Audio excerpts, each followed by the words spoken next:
ಯಾವಲ್ಲೇನೋ ತಡ ಮೂಲೆಯಾಗ ಹೋಗಿ ಕುಂತಾರ ಹೇಳಿದ್ರು ಅವರು. ಇಲ್ಲ ಇಲ್ಲ ಅಂತ ಅವರೆಲ್ಲ ಅಂದರು. ವಿಡಿಯೋ ಹಾಕ್ಲೆ ಅನ್ನೋರು ಸುದೀಪ್ ಸರ್. ಬ್ಯಾಡ್ರಿ ಬ್ಯಾಡ್ರಿ ಅಂದರು. ಮತ್ತು ರಾಶಿಕನ್ ಬಾಯಿಲೇನೆ ಬಂತು. ಹೌದ್ರಿ ಅಂದೇವು ಅಂತ ಅಂದಳು. ಈಗ ಆಯ್ತು, ಮನೆಗೆ ಯಾವುದೇ ಕ್ಯಾಪ್ಟನ್, ಈ ವಾರ ಕ್ಯಾಪ್ಟನ್ ಆಗಿದ್ರು ಅವರು, ಅದಕ್ಕಿಂತ ಮುಂಚೆ ಯಾರಾದರೂ ಒಬ್ರು ಲೀಡ್ರ್ ಅಂತ ಮಾಡಿದಾಗ ಮನೆ ಕೆಲಸ ಹಂಚ್ತಾರೆ. ನೀವು ಬಾತ್ರೂಮ್ ತೊಳಿರಿ, ನೀವು ಅಡುಗೆ ಮಾಡಿ, ಕಸ ಹೊಡೀರಿ, ಸೊ ಈ ಡಿಪಾರ್ಟ್ಮೆಂಟ್ ನಿಮ್ಮದು ಅಂತ. ಮಲ್ಲಮ್ಮಗ್ ಮಾತ್ರ ಏನು ಬೇಡ, ಆರಾಮಾಗಿರು, ಊಟ ಮಾಡ್ಕೊಂಡು ನಮ್ಮ ಜೊತೆ ಖುಷಿಯಾಗಿರಾಮ ಅನ್ನೋರು. ಯಾಕೆ ಹಂಗೆ ಮಾಡ್ತಿದ್ರು? ಯಾಕೆ ಮಾಡ್ತಿದ್ರು ನನಗಂತೇ ಅರ್ಥ ಆಗಲಿಲ್ಲ ರೀ. ಏನು ವಯಸ್ಸಾಗ್ಯದ ಅಂತ ಮಾಡ್ತಿದ್ರು, ಏನು ಮಾಡ್ತಿದ್ರು. ಸುದೀಪ್ ಸರ್ ಒಂದು ಟೈಮ್ ಹೇಳಿದ್ರು, ಮಲ್ಲಮ್ಮನಿಗೆ ಕೆಲಸ ಕೊಡದೆ ಕೂರಿಸ್ಬೇಡಿ, ಮಾಡಿಸಿ ಅವರನ್ನ ನಿಮ್ಮಲ್ಲಿ ಭಾಗವಹಿಸ್ಕೊಳ್ಳಿ, ಆಟ ಆಡಿಸಿ. ಹೌದು. ಅವ್ರಿಗೆ ಯಾಕೆ ಅಮ್ಮ ಇದು ಮಾಡ್ತೀರಿ, ಅವ್ರ ಪ್ರೀತಿ ನೋಡ್ಕೊಳಕ್ಕೆ ಮಕ್ಕಳಿಲ್ಲ, ಮಕ್ಕಳು ಬಿಟ್ಟು ಯಾಕೆ ಬಂದಾರ ಅವರು ಅಂತ ಹೇಳಿದ್ರು. ಅವ್ರಿಗೆ ಆಟ ಆಡಕ್ಕೆ ಬಿಡ್ರಿ, ಕೆಲಸ ಮಾಡಕ್ಕೆ ಬಿಡ್ರಿ. ಅವ್ರಿಗೆ ಕೆಲಸ ಅಂದ್ರೆ ಇಷ್ಟ, ನಿಮ್ಗೆ ಬೇಕಾಮಲ್ಲಮ್ಮ ಇದು ಅಂತ ಕೇಳ್ರಿ. ಇಲ್ಲರಿ ನಾನು ಕೆಲಸ ಮಾಡ್ತೀನಿ ಅಂತಂದರೆ ಆಗ್ಲಿಂದ ಮತ್ತೆ ಕೆಲಸ ಮಾಡಕತ್ತಿ. ಸುದೀಪ್ ಸರ್ ಅಂದ್ರೆ ನಿಮ್ಗೆ ಎಷ್ಟು ಇಷ್ಟ ಕಣಮ್ಮ? ತುಂಬ ಇಷ್ಟ ರೀ ಅವ್ರಂದ್ರೆ.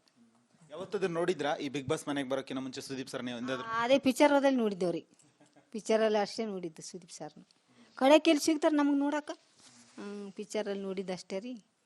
ಈಗ ಹಂಗೆ ಇದ್ರಿಗೆ ನೋಡಿದೇವ್ರಿ. ಈಗ ಹಂಗೆ ನೀವು ಚೆನ್ನಾಗಿ ಮಾತಾಡಿದ್ರಿ ನಮ್ಮ ಕೂಡ. ಈಗ ನನಗೆ ಲೆಮನ್ ಟೀ ಕುಡಿಬೇಕು ಅಂತ ಅನಿಸ್ತಿದೆ, ಏನು ಮಾಡ್ತೀರಾ? ಲೆಮನ್ ಟೀ ಎಲ್ಲಿ ಇಲ್ಲ ರೀ, ಸಕ್ರೆ ಚಾಪುರಿ. ಮಲ್ಲಮ್ಮ ಮಾಡೋ ಲೆಮನ್ ಟೀ ಫೇಮಸ್ ಅಂತಲ್ಲ ಕರ್ನಾಟಕದಲ್ಲಿ. ಹಾಂ, ಲೆಮನ್ ಟೀ ಚೆನ್ನಾಗಿತ್ತು ರೀ ಅದು. ಲೆಮನ್ ಟೀ ಅನ್ನೋದು ಸೂಪರ್ ಆಗ್ತದೆ ಅದು. ಈ ಅಶ್ವಿನಿ ಜಾನ್ವಿ ಅವರು ಮುಂಚೆ ತುಂಬಾ ಕ್ಲೋಸ್ ಫ್ರೆಂಡ್ಸ್ ಆಗಿರ್ತಾರೆ. ಸೊ ಇಬ್ರು ಒಬ್ರನ್ನೊಬ್ರು ಬಿಟ್ಕೊಡಲ್ಲ. ಸೊ ಕೊನೆಗೆ ಏನಾಗುತ್ತೆ ಅಂತ ಹೇಳಿದ್ರೆ, ಒಂದ್ 2-3 ವಾರ ಆದ ನಂತರ ಅವ್ರಿಬ್ರು ನಡುವೆ ಬ್ರೇಕ್ ಆಗುತ್ತೆ. ಅಂದ್ರೆ ಬೇರೆ ಆಗ್ಬಿಡ್ತಾರೆ, ಜಗಳ ಆಯ್ತು, ವಾದ ಆದ ತಕ್ಷಣ ಫ್ರೆಂಡ್ಶಿಪ್ ದೂರ ಆಗುತ್ತೆ. ಅವ್ರು ನಿಜವಾಗ್ಲೂ ಫ್ರೆಂಡ್ಶಿಪ್ ಇದಾರ ಅಥವಾ ಸುಮ್ಮನೆ ಕ್ಯಾಮ್ರಾದ ಮುಂದೆ ಹಂಗೆ ನಾಟಕ ಮಾಡ್ತಾವ್ರ? ಏನೋ ಇವಾಗ ದೂರ ಆದಂಗೆ ಕಾಣ್ತಾರೆ. ಮತ್ತು ಆ ಗಿಲ್ಲಿ ಹೇಳೋ ಬಗ್ಗೆ ಇಲ್ಲ, ಇವ್ರು ಸುಮ್ಮನೆ ಇದು ಮಾಡ್ತಾರಂತ ಅವ ಹೇಳ್ತಾನೆ ರೀ. ಹಂಗೆ ಅವ್ರು ಮಾತಾಡಿದ್ದೇನು ನಾನು ನೋಡಿಲ್ಲ ರೀ ದೂರ ಆದಿಂದ. ಆದ್ರೆ ಮನ್ಕೊಳ್ಳೋದು ಹಿಂಗೆ ಒಂದೇ ಬೆಡ್ಡಿಗೆ ಮನ್ಕೊಳ್ಳೋದು ಅವ್ರದ್ದು ಹಂಗದ, ನಮ್ದು ಹಿಂಗಿತ್ತು ರೀ. ಮನ್ಕೊಳ್ಳೋದು ಒಂದೇ ಬೆಡ್ಡಿಗೆ ಮಾತಾಡಿದ್ದು ನೋಡಿಲ್ಲ ರೀ. ಅದು ನೋಡ್ಲಾರ್ದು ಹೆಂಗೆ ನಾವು ಹೇಳಮ್ರಿ ಅದಂತ. ಆದ್ರೆ ಈ ಗಿಲ್ಲಿ ಮಾತ್ರ ಭಾರಿ ಚಾಲಕ್ ಅದನಲ್ಲ, ಎಲ್ಲರದು ಎತ್ತಿಡ್ತಾನವ, ಎಲ್ಲರೂ ಟಕ್ರ ಕೊಡ್ತಾನ. ಅಷ್ಟೆಲ್ಲ ಮಾಡಿದ್ರು ಗಿಲ್ಲಿಗೆ ಯಾರು ಏನು ಬೈಯಲ್ಲ, ಅಂದ್ರೆ ಬೈಯಕ್ಕೆ ಎದುರು ಸಾಯ್ತಾರ ಅವನಿಗೆ? ಇಲ್ಲ, ಬೈತಾರೆ, ಹಚ್ಕೊಳಂಗಿಲ್ಲ ಅವ. ಬೈತಾರೆ ಎಲ್ಲರೂ. ಮತ್ತೊಂದು ಅದಕ್ಕೊಂದು ಏನನ್ನು ಸೇರಿಸಿ ಹೇಳಿಬಿಡ್ತಾನೆ, ಅವ್ರಿಗೆ ನಗಿಸ್ಬಿಡ್ತಾನೆ. ಏನೇ ಮಾಡಿದ್ರು ಬರೀ ನಗ್ಸ ಪದ ಒಂದು. ಈ ವಾರ ಲಾಸ್ಟ್ ಕಳೆದ 2 ವಾರದ ಹಿಂದೆ ಒಂದು ಗೆಜ್ಜೆ ಸೌಂಡ್ ಮಾಡ್ತಾರ. ಆ ಸೌಂಡ್ ಮಾಡಾದ್ಮೇಲೆ ಇಡೀ ಮನೇಲೆ ಒಬ್ರಿಗೊಬ್ರು ಜಗಳ ಆಗುತ್ತೆ. ನಾನು ಮಾಡಿಲ್ಲ ಅಂತ ಕೆಲವ್ರು ಹೇಳ್ತಾರೆ, ಇಲ್ಲ ನೀವು ಮಾಡಿದ್ದೀರಿ ಅಂತ ರಕ್ಷಿತಾ ಹೇಳ್ತಾರೆ. ಗಿಲ್ಲಿ ನನ್ನ ಹತ್ರ ರಾತ್ರಿ ಇಸ್ಕೊಂಡೆ ಗೆಜ್ಜೆನ ಅಂತ ಹೇಳ್ತಾರೆ. ಅಭಿ ಕೈಯಾಗ ನಾನು ತಂದು ಎತ್ತಿಟ್ಟೆ ಅಭಿ ಹೇಳ್ತಾರೆ. ಸೊ ಇಷ್ಟೆಲ್ಲ ಆದ್ಮೇಲೆ ಬಿಗ್ ಬಾಸ್ ಬಂದು ವಿಡಿಯೋ ಹಾಕ್ತಾರೆ. ನೀವು ಸುಳ್ಳು? ನಾನೇ ಫಸ್ಟ್ ನೋಡಿದ್ರಿ, ನನ್ನ ಮಾತು ನಂಬಲಿಲ್ಲ ಅವ್ರು ಎಲ್ಲರೂ. ಗೆಜ್ಜೆ ಸೌಂಡ್ ಆತನ ಮಾಡೋರು ಯಾರೇನಾ, ಯಾಕಂದ್ರೆ ಅವ್ರು ಗೆಜ್ಜೆ ಸೌಂಡ್ ಆಗ್ತದಂತ ಅಕಡೆ ಹೊರಗಡೆ ಹೋದ್ರು. ಅವ್ರ ಮಕ್ಕಂಡಲ್ಲಿ ನೋಡಿದೆ ನಾನು ಹೇಳಿದ್ರೆ ಅವ್ರು ನಂಬಲಿಲ್ಲ, ನಾನು ಸುಮ್ಮನಾದೆ ನಾನು. ನೋಡಿದ್ ನೀವೇ? ಅದು ಗೆಜ್ಜೆ ಅಲ್ಲಿ ಇದ್ದು ಅವೇ ಕಿವೇನು ಗೆಜ್ಜೆ ಎಲ್ಲಕ್ಕಿಂತ ಕಿವೇನು ಆಗಿರ್ತಾವ್ರು ಅಡಿಗಾಡ ಅವು ಇದು ಮಾಡ್ತಿದ್ರು. ಅದು ಸುಮ್ಮ ತಮಾಷೆಗೆ ಮಾಡಿದ್ರು, ಅವ್ರು ಬೇಕತ್ತೇನು ಮಾಡಿಲ್ಲ ರೀ. ಸುಮ್ಮ ತಮಾಷೆಗೆ ಒಂದು ಸ್ವಲ್ಪ ಸೀರಿಯಸ್ ಆಯಿತು ಅಷ್ಟೇ. ಮತ್ತು ಎಲ್ಲ ಸಾರಿ ಅದೆಲ್ಲ ಕೇಳಿದ್ರು ರಕ್ಷಿತಾಗ. ಮತ್ತು ಚೆನ್ನಾಗಿದ್ರು, ಅದೇನು ಅಂತ ತಪ್ಪರಿದೇನು ಇಲ್ಲ ರೀ. ನೀವು ಮೈಕ್ ಸರಿಯಾಗಿ ಹಾಕೊಂಡಿಲ್ಲ, ಮೈಕ್ ಸರಿಯಾಗಿ ಹಾಕೊಳ್ಳಿ. ಇಲ್ವಾ? ಓಕೆ. ಅಲ್ಲ, ನಿನ್ನೆ ಸುದೀಪ್ ಸರ್ ಹತ್ರ ಹಿಂಗೆ ಹೇಳಿದ್ರಿ ಮೈಕ್ ಹಿಡ್ಕೊಳ್ಳಿ ಅಂದಾಗ. ಅದು ಮತ್ತು ಅವ್ರು ಇಲ್ಲ ಮೈಲಿ ಅದು ಹಾಯ್ಕೊಂಡು ಅಭ್ಯಾಸ ಆಗಿತ್ತಲ್ರಿ. ಸ್ವಲ್ಪ ಆ ಕಡೆ ಆದ್ರೆ ಹೆಸ್ರು ಬಂದು ಹೇಳ್ಬಿಡ್ರು, ಅಲ್ಲಮ್ಮ ಮೈಕ್ ಸರಿಯಾಗಿ ಹಾಕೋರಿ, ರಕ್ಷಿತಾ ಮೈಕ್ ಸರಿಯಾಗಿ ಹಾಕೋರಿ. ಅವ್ರಿಗೆ ಹೆಂಗೆ ಗೊತ್ತಾಯ್ತು, ಕಾಣ್ತಿತ್ತಲ್ಲ ರೀ ಅಲ್ಲಿ. ನಾನು ಎಲ್ಲದ ತೋರಿಸ್ರಿ ಅನ್ಬೇಕತ್ ಮಾಡಿದ್ದೆ ಅವತ್ತು ಸ್ಟೇಜ್ ಮೇಲೆ ಬಂದಾಗ.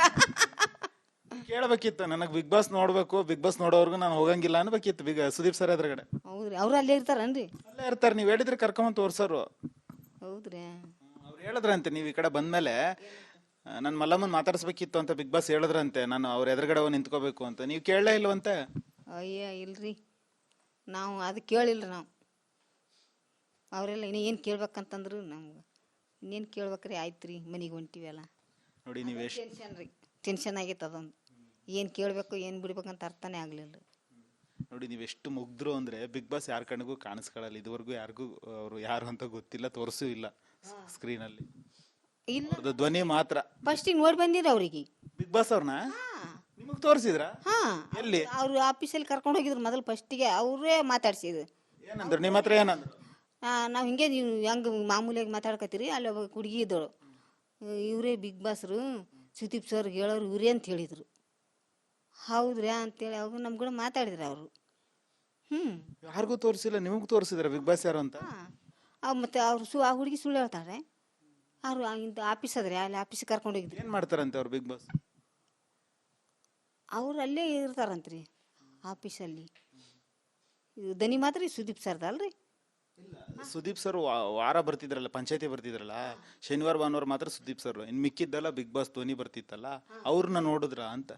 ಅವ್ರದ್ದಾನು ಫಸ್ಟಿಗೆ ಒಳಗೆ ಹೋಗಾಗ ನೋಡಿದ್ದೇವ್ರಿ. ಒಮ್ಮ ಆಫೀಸಿಗೆ ಕರ್ಕೊಂಬಂದು ಇವರೇ ಬಿಗ್ ಬಾಸ್ರು ಸುದೀಪ್ ಸರ್ಗೆ ಹೇಳ್ಕೊಡೋರು ಇವರೇ ಅಂತ ಹೇಳಿದ್ರು. ಅವರೇ ಅಲ್ರಿ ಹೇಳ್ಕೊಡೋರು ಅಂದ್ರೆ. ಅವ್ರಿಗೆ ಮಾತಾಡ್ಸಿದ್ರು ಅವ್ರು ಕೂಡ. ಈಗ ಮುಂದೇನು ಮಲ್ಲಮ್ಮ, ಬಿಗ್ ಬಾಸ್ ಮನೆಗೆ ಹೋದ್ರಿ, ಈಗ ಬಿಗ್ ಬಾಸ್ ಮನೆಯಲ್ಲಿ ಒಂದಷ್ಟು ನೀವು ಗೆಲ್ದ್ರು ಬಿಟ್ರಿ ಅನ್ನೋದು ಸೆಕೆಂಡರಿ, ಆದ್ರೆ ಇಡೀ ಕರ್ನಾಟಕ ಜನರ ಹೃದಯ ಗೆದ್ದು ಬಿಟ್ರಿ. ಮಲ್ಲಮ್ಮ ಅಂತ ಹೇಳಿದ್ರೆ ನಮ್ಮ ಅಜ್ಜಿ ಅನ್ನೋಂಗ್ ಆಗ್ಬಿಟ್ರಿ. ಕರೆಕ್ಟ್ ಇದು ಮಾತು ಕರೆಕ್ಟ್. ಯಾರು ಆಟ ಗೆಲ್ತಾರೋ ಸೋಲ್ತಾರೋ ಅದು ಬೇಡ, ಆದ್ರೆ ಜನರ ಹೃದಯ ಗೆಲ್ಲೋದು ಇದೆಯಲ್ಲ ಅದು ಎಲ್ರಿಗೂ ಬರಲ್ಲ. ಎಷ್ಟೋ ಕೋಟಿ ಇದ್ದವ್ರು ಜನರನ್ನ ಗಳಿಸಕ್ಕಾಗಲ್ಲ. ಅದು ನಮ್ಮ ಕಡೆ ಹೇಳ್ತಾರ, ಸತ್ತಾಗ 4 ಜನ ಬೇಕು ಹೊತ್ಕೊಂಡು ಹೋಗಕ್ಕ ಅಂತ, ಹಂಗ ಗೆದ್ದು ಬಿಟ್ಟೇವಲ್ರಿ. ಅದೇ ಒಂದು ಸಾಕ್ರಿ ನಮ್ಗೆ, ಇಷ್ಟ ಆದ್ರೆ ಸಾಕು. ಭಯ ಅನಿಸ್ತಿರ್ಲಿಲ್ವಾ? ಅಷ್ಟೆಲ್ಲ ಕ್ಯಾಮ್ರಾ, ಇಷ್ಟೆಲ್ಲ ಲೈಟು, ನೀವು ಹೊರಗಡೆ ತಿರ್ಗಾಡ್ಕೊಂಡಿದ್ದವ್ರು, ಅಷ್ಟೆಲ್ಲ ಲೈಟು ಅವೆಲ್ಲ ಭಯ ಅನ್ನಿಸ್ಲಿಲ್ವಾ? ಭಯ ಅನಿಸಿಲ್ಲ ರೀ. ನಾವೆಲ್ಲ ಕತ್ತಲ್ದಾಗಿದ್ದವ್ರಿ, ಅಂತ ಬೆಳಕಿಗೆ ಹೆಂಗೆ ಭಯ ಆಗ್ತದ್ರಿ? ಯಾವತ್ತು ಆಗ್ಲತ್ತ ರಾತ್ರಿನೂ ಆಗ್ಲತ್ತಿದ್ದಂಗೆ ರೀ ಅಲ್ಲಿ. ಒಂದೇ ಸೇಮ, ಯಾವಾಗ ಹೊತ್ತು ಮುಗ್ತಿತ್ತೋ ಯಾವಾಗ ಹೊತ್ತು ಹೊಂಡ್ತಿತ್ತೋ ಗೊತ್ತನೇ ಆಗ್ತದಿಲ್ಲ. ಟೈಮ್ ಒದ್ದೆ ಗೊತ್ತಾತಿಲ್ಲ, ಹೊತ್ತು ಹೊಂಟ್ರು ಗೊತ್ತಾತಿಲ್ಲ. ಈ ಮಾತಿಗೂ ಜಗಳ ಆಡ್ತಿದ್ರಲ್ಲ ಅಲ್ಲಿ ಮನೇಲಿ, ಅವೆಲ್ಲ ನೋಡಿದಾಗ ಏನ್ ಅನಿಸ್ತೈತಿ ನಿಮಗೆ? ಇವ್ ಯಾಕೆ ಹಿಂಗೆ ಆಡ್ತಾವ ಅಂತ ಅನಿಸ್ತಿರ್ಲಿಲ್ಲ? ಅನಿಸ್ತಿತ್ತು ಬಿಡ್ರಿ, ಅದೇನು ಕಾಮಿಡಿ ಜಗಳ. ನಿಮಗೆ ಗೊತ್ತಾಗದ ಅದು ಅವ್ರು ತಮಾಷೆ ಮಾಡತ್ತಾರಂತ? ತಮಾಷೆ ಮಾಡೋದು ಮತ್ತು ಆಗಿಂದಾಗ ಜಗಳದು ಆಗಿಂದಾಗ ಕೂಡದಂದ್ರೆ ಗೊತ್ತಾಗಲ್ಲ ರೀ. ಇವರು ಸುಮ್ಮನೆ ಮಾತಾಡ್ತಾರ, ಜಗಳ ಆಡ್ತಾರ, ಮತ್ತು ಕಲಿತಾರ, ತಮಾಷೆಗ ಮಾಡ್ತಾನ, ಅದು ಗೊತ್ತಾಗ್ತೈತ್ರಿ. ಈಗ ನೀವು ಅಷ್ಟು ದಿನ ನೋಡಿದ್ರ 5 ವಾರ ಬಿಗ್ ಬಾಸ್ ಮನೆಯಲ್ಲಿ, ನಿಮ್ಮ ಪ್ರಕಾರ ಯಾರು ಗೆಲ್ಬಹುದು ಬಿಗ್ ಬಾಸ್ನ? ಕೊನೆವರೆಗೂ ಯಾರು ಉಳ್ಕೋಬಹುದು? ಹಂಗೆ ಹೇಳಕತ್ತದ್ರಿ. ನೀವು ನೋಡಿದ್ರಲ್ಲ, ಇವ್ರು ಚೆನ್ನಾಗಿ ಆಡ್ತಾವ್ರ ಅಂತ ಹೇಳಿದ್ರಿ, ಅಲ್ಲಿ ಆಡ್ತೀರ, ಚೆನ್ನಾಗಿ ಆಡ್ತಾರೆ, ಚೆನ್ನಾಗಿ ಆಡ್ತಾರ್ರಿ, ತಮ್ಮ ಆಟ ತಾವು ಆಡೇ ಆಡ್ತಾರ್ರಿ. ನಿಮಗೆ ಅಲ್ಲಿ ಜಾಸ್ತಿ ಚೆನ್ನಾಗಿ ಆಡ್ತಿದಾರಪ್ಪ ಇವ್ರು ಅನ್ಸೋದು ಯಾರು ಆಡ್ತಾರ? ನಮ್ಮ ಮನ್ಸಿಗೆ ಮಾತ್ರ ಎಲ್ಲರೂ ಆಡ್ತಾರ್ರಿ. ಎಲ್ಲರೂ ಹೆಸರೇ ಹೇಳ್ಬೇಕಲ್ರಿ, ಹಂಗೆ ಒಬ್ರ ಹೆಸರು ಹೆಂಗೆ ಹೇಳಕತ್ತೀರಿ? ನೀವು ಸುದೀಪ್ ಸರ್ ಕೇಳಿದಾಗ ಹೇಳ್ತೀರಾ ಯಾರು ಉಳ್ಕೋತಾರೆ, ಯಾರ ಮನೆಯಿಂದ ಹೊರಗೆ ಹೋಗ್ತಾರೆ ಅಂದಾಗ ಹೆಸರು ಹೇಳ್ತೀರಿ? ಯಾವಾಗ ಹೇಳಿದ್ರಿ ಹೆಸರು? ಹೇಳಿದ್ರಲ್ಲ, ಬೋರ್ಡ್ ಚೇಂಜ್ ಮಾಡೋದು, ಎಸ್ ನೋ ಅನ್ನೋದು, ಮುಖಕ್ಕೆಲ್ಲ ಇದು ಹೊಡಿಯೋದೆಲ್ಲ ಮಾಡ್ತಿರ್ತಾರಲ್ಲ, ಹೇಳ್ತೀರಿ? ಮತ್ತು ಅವ್ರ ಮುಂದೆ ಹೇಳಬೇಕಾಗ್ತರಿ, ಎಲ್ಲರೂ ಹೇಳ್ತಾರಲ್ಲ. ಭಾರಿ ಚಾಲಾಕಿದ್ರಿ ಮಲ್ಲಮ್ಮ. ಇಲ್ಲಿ ಎಲ್ಲರಿಗೆ ಆಡಿ ಗೆದ್ದು ಬರ್ರಿ ಅಂತ ಹೇಳಿ ಬಂದಿರಿ, ಈಗ ಹೊರಗಡೆ ಬಂದು ಅವರೇ ಇವ್ರಿ ಅಂತ ಹೆಸರು ಹೇಳಿದ್ರಿ ಹಂಗ್ರಿ? ತಪ್ಪ ಅನ್ನಿಸ್ತದ ಅಲ್ಲ? ಈ ಮಾಳು ಹೆಂಗಮ್ಮ, ಮಾಳ ನಿಪ್ನಾಳ್ ತುಂಬಾ ಸೈಲೆಂಟಾಗಿ ಕೂರ್ತಿರ್ತಾರಂತ, ಅದ ಹೆಂಗ? ಇಲ್ಲ, ಈಗ ಮಾತಾಡ್ತಾನ್ರಿ ಈಗ ಸ್ವಲ್ಪ. ಅವನು ನನ್ನಂಗೆ ಕಡಿಮೆ ರೀ ಮಾತು. ಹಾಡ ಹಾಡ್ತಾನೆ, ಜರ ಮಾತು ಕಡಿಮೆ, ಬಡ ಮಾತಾಡ್ತಾನೆ, ಸ್ವಲ್ಪ ಒಂದು ಜರ ಅರ್ಥ ಆಗಲ್ಲ, ಅಂದ್ರೂ ಫಾಸ್ಟಾಗಿ ಆಡ್ತಾನೆ ಮಾತು. ಈಗ ಅಂದ್ರೆ ಜರ ಅರ್ಥ ಆಗಂಗೆ ಮಾತಾಡ್ತಾನೆ ರೀ ಈಗ.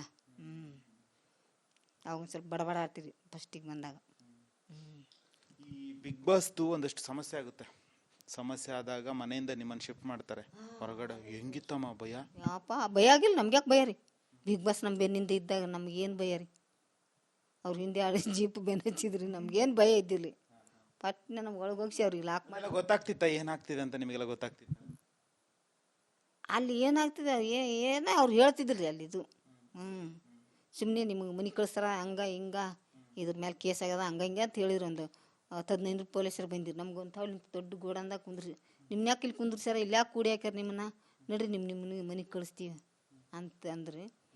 ಅವರೆಲ್ಲ ಪೊಲೀಸರು ನನ್ನ ಕೂನ ಹಿಡಿದ್ರಿ. ಹೌದ್ರಿ, ಆ ಮನೆಗೆ ಕಳಿಸ್ತಾರೆ ಯಾಕ್ರಿ ಅಂತ ಕೇಳ್ದೆ. ಇಲ್ಲಮ್ಮ ಸುಮ್ಮನೆ ಇದೇನೋ ಅಗ್ರಿಮೆಂಟ್ ಮಾಡ್ಕೊಂಡಿಲ್ಲ, ಮತ್ತೆ ಬರ್ತೀರಿ ಒಳ್ಳೆ ಅಂತ ಒಬ್ಬ ಹೇಳಿದ್ರಿ. ಅವಾಗ ಸನ್ಮತ ಐತಿ ನಮ್ಗೆ. ಆದ್ರೂ ನೀವು ಒಂದು ಮಾತು ಹೇಳ್ತೀರಿ ಸ್ಟಾರ್ಟಿಂಗ್, ನಮ್ಗೆ ಯಾಕೆ ಭಯ ರೀ, ಬಿಗ್ ಬಾಸ್ ನಮ್ಮ ಹಿಂದೆ ಐತಿ ಅಂತ.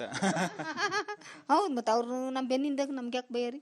ಅಷ್ಟು ಬೆನ್ನಿಂದ ಇರೋದಕ್ಕೆ ತಾನೆ ಅಷ್ಟೆಲ್ಲ ನಿಮ್ಮನ್ನು ಕಾಪಾಡ್ಕೊಂಬಂದು ಅದೆಲ್ಲ ಸಮಸ್ಯೆ ಬಗೆಹರಿಸಿ ಮತ್ತೊಮ್ಮೆ ರಗಡ್ ಎಂಟ್ರಿ ಕೊಟ್ಟು ನಿಮ್ಮನ್ನೆಲ್ಲ ಫುಲ್ ಕುಣಿದು ಕುಪ್ಪಳಿಸ್ಬಿಡ್ತು. ಕುಪ್ಪಳಿ ಬಿಡ್ತು, ಖುಷಿ ಆಯ್ತು ರೀ.